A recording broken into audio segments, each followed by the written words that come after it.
बिस्मिल्लाहिर्रहमानिर्रहीम। अस्सलाम वालेकुम नाज़रीन, आप यूट्यूब चैनल देख रहे हैं। मैं इमरान खान हूँ। सऊदी अरब के शहज़ादा तुर्की अल फैसल हैं।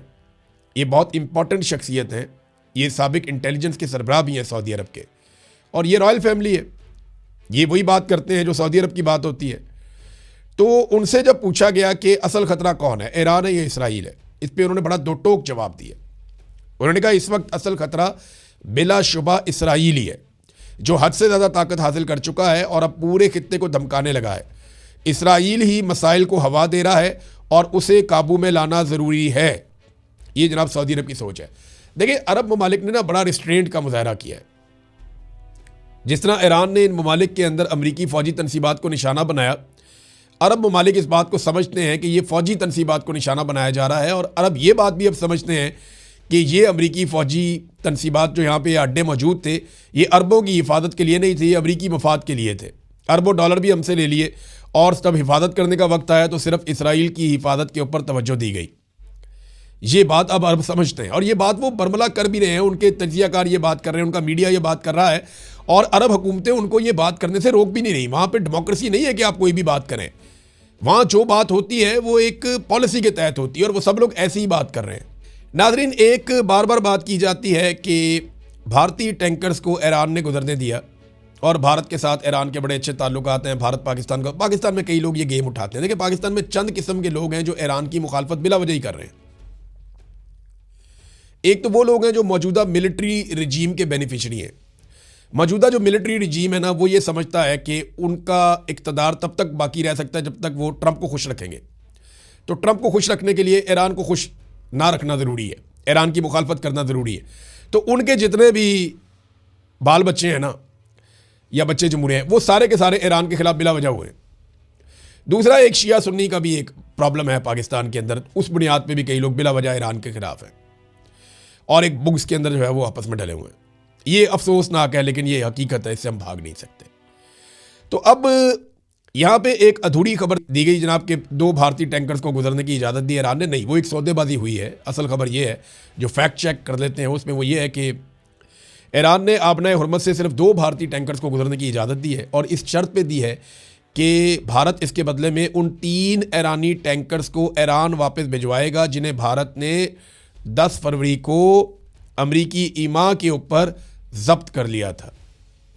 भारत ने पकड़ दिए थे 3 टैंकर ईरान के, अमेरिका के कहने पे। अब यहाँ से ईरान 2 टैंकर छोड़ा भारत के, और वो 3 टैंकर वापस आएंगे। ये सौदेबाजी है। अधूरी खबर देकर ये कोशिश की जा रही है कि जैसे भारत और ईरान मिल गए और पाकिस्तान पे पता नहीं हमला करने वाले हैं।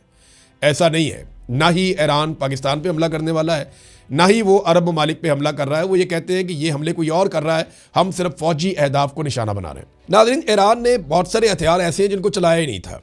ये बात पहले ऐसा लगता था कि ईरान ने अभी तक क्यों नहीं चलाया, शायद ये बढ़ा चढ़ा के बता रहे हैं, लेकिन अब ये चीज़ें साबित हो रही हैं। पहली मरतबा ईरान ने सजील मिसाइल फायर किया है। बड़ा एक्यूरेट बैलिस्टिक मिसाइल है, और 2000 किलोमीटर तक जाके ये मार करता है। तो ये पहली मरतबा सजील मिसाइल उन्होंने चलाया, और इसकी वीडियो भी जारी की। उन्होंने दिखाया ये हमारा बड़ा कामयाब मिसाइल है और ये जाके हिट करेगा। नाज़रीन, अब पाकिस्तान के अंदर से चंद छोटी छोटी खबरें मैं आप तक पहुँचा देता हूँ। सबसे पहले तो ख्वाजा साद रफ़ीक हुकूमत की जानिब से पहली शख्सियत हैं जिन्होंने खुलकर सही बात की है। इससे पहले हुकूमत जो है वो ये बात करने से डरती है। मैंने आपको बताया ना कि मिलिट्री एस्टेब्लिशमेंट का रजीम है। ये लोग तो ना 3 में ना 13 में, तो वो वही करते हैं जो आसिम मुनीर साहब चाहते हैं। लेकिन ख्वाजा साद रफ़ीक जो है, उनका स्टेटमेंट इंटरेस्टिंग है। उन्होंने कहा जी, खलीजी ममालिक में कायम अमरीकी फ़ौजी अड्डे खित्ते में बेचैनी और अदम इस्तेहकाम की बुनियाद है। उनका वाहिद मकसद अमरीकी इस्तेमार और सहूनियत का तहफ़्फ़ुज़ है। दौलतमंद अरब ममालिक से उनकी सिक्योरिटी के नाम पर दौलत इकट्ठी की जाती है, फिर उसे अमरीकी मफादात के लिए इस्तेमाल किया जाता है। अरब दुनिया समेत दीगर मुस्लिम ममालिक में फैले हुए बिगाड़ और अफरा तफरी की जड़ें इन अमरीकी फ़ौजी अड्डों से जुड़ी हैं। खलीजी ममालिक से इन फ़ौजी अड्डों का खात्मा ही खित्ते में इस्तेहकाम और पायदार अमन की ज़मानत है। ये ख्वाजा साद रफ़ीक ने स्टेटमेंट दिया है। PMLN से, हुकूमत से इनका ताल्लुक़ है। तो चलो, कम से कम एक आदमी तो बोला ना, एक आदमी तो वो बात की जो बाकी पाकिस्तानी भी कर रहे हैं। नाज़रीन, पंजाब के अंदर सूरत हाल पता क्या है? एक तो इनके जहाज़ का रोला पड़ा हुआ, कर दिया हम केस करेंगे, हम ये करेंगे, वो करेंगे। देखें, अयाशी वाला जहाज़ है, 11 अरब रुपए का इन्होंने ले लिया है। अब वो कभी वैलेंटाइन, कभी हनीमून, पता नहीं कौन कौन सी खबरें इसके बारे में छपती रहती हैं बिला वजह ही। अब पता नहीं ये खबरें ठीक हैं या गलत हैं, लेकिन जहाज़ कंट्रोवर्शियल हो गया पहले दिन से, बेड़े ही गर्क हो गया। और ये कंट्रोवर्शियल इन्होंने खुद किया है। पंजाब के 20,000 उस्ताद 3 महीनों से तनख्वाहों से महरूम हैं, उन्हें तनख्वाहें नहीं मिल रही। ये मारिया मेमन साहिबा ने खबर दी है। और महकमा हेल्थ के मुलाजमीन भी तनख्वाहें नहीं मिल पा रही उन्हें भी, वो भी बेचारे तनख्वाहों के लिए तरस रहे हैं। मरियम नवाज हेल्थ क्लिनिक इन्होंने बनाए थे, वहाँ पे भी हज़ारों मुलाजमीन तनख्वाहों से महरूम हैं। सुथरा पंजाब वाले जो हैं मुलाजमीन, वो बेचारे शिकायतें कर रहे हैं, और ऐसी ही शिकायतें उनकी भी हैं। मगर इनको अयाशी के लिए 11 अरब रुपए का जहाज़ चाहिए। यहाँ जो स्कूल हैं वो उन पे कर्जे चढ़ रहे हैं। पंजाब के जो सरकारी स्कूल हैं वो मकरूज हो रहे हैं, लेकिन इनको फिक्र ही नहीं है। बिजली के बिल वो अदा नहीं कर पा रहे।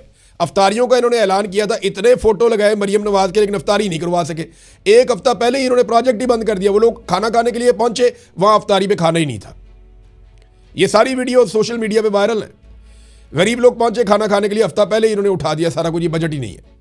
जिनके पास पैसा नहीं है, जो स्कूल नहीं चला सकते, जो हेल्थ नहीं चला सकते, जो अफ्तारी नहीं खिला सकते, जो कोई सब्सिडी नहीं दे सकते, वो लोग 11 अरब रुपए का जहाज जरूर ले सकते हैं अयाशी के लिए।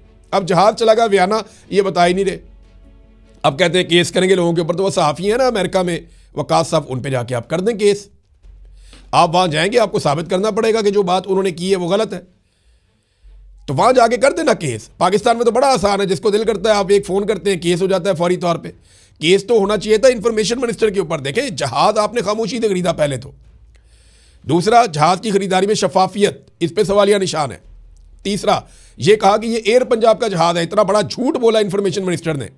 चौथा जी, तकनीकी काम के लिए नया जहाज आपने खरीदा है। चले नया नहीं है तो अभी आपने जहाज खरीदा है, 1 महीने के बाद ही उसको आपने भिजवा दिया वियना में कि जनाब ये जा रहा है तकनीकी मसाइल ठीक करने के लिए।